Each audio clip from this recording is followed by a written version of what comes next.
SQL is a technical topic, and whenever you're dealing with a technical topic, it's a good idea to agree on the terminology involved in the discussion.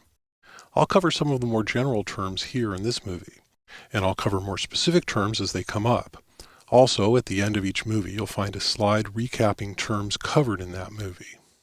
A database is a store of tables, and tables are made up of rows and columns. DBMS is a database management system. This is the software package that manages the data in the database. The DBMS stores, retrieves, searches, updates, and deletes data in the database. It also typically controls access to the data. A DBMS may be used directly by users or may be used programmatically by another computer program that requires the use of a database. SQL is structured query language. SQL is a language for interacting with a DBMS.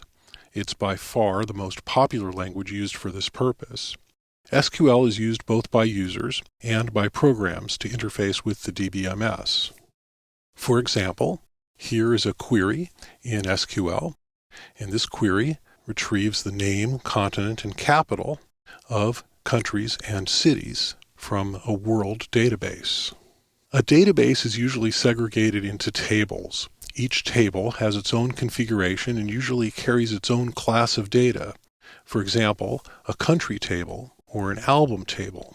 This is an example of a country table. You can see it carries information about countries. And this is an example of an album table that carries information about record albums.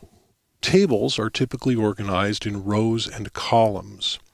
A row usually represents all the information in a given record of data. For example, for a given country in the country table, a single row would have the name, continent, and region for that single country. For an album in the album table, a single row would have information about the title, artist, and label for a particular album. A column represents all like items across multiple rows. For example, in the country database, the name column has the names of all the countries in the database. The continent column has the names of all the continents in the database.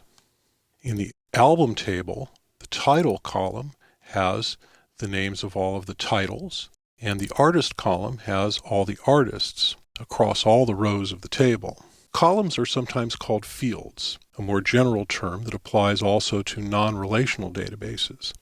Likewise, rows are sometimes called records, and an individual item of data is sometimes called a cell. A cell is one place in a table that can hold one value. It is one column in one row.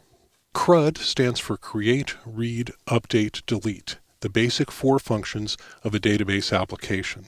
The CRUD application that is distributed with this course is an application that creates, reads, updates, and deletes album and track information from the album database. These are the major terms that will be used during this course. More specific terms will be covered in individual lessons as they come up along the way. Also, at the end of each movie, you'll find a slide recapping terms used in that movie.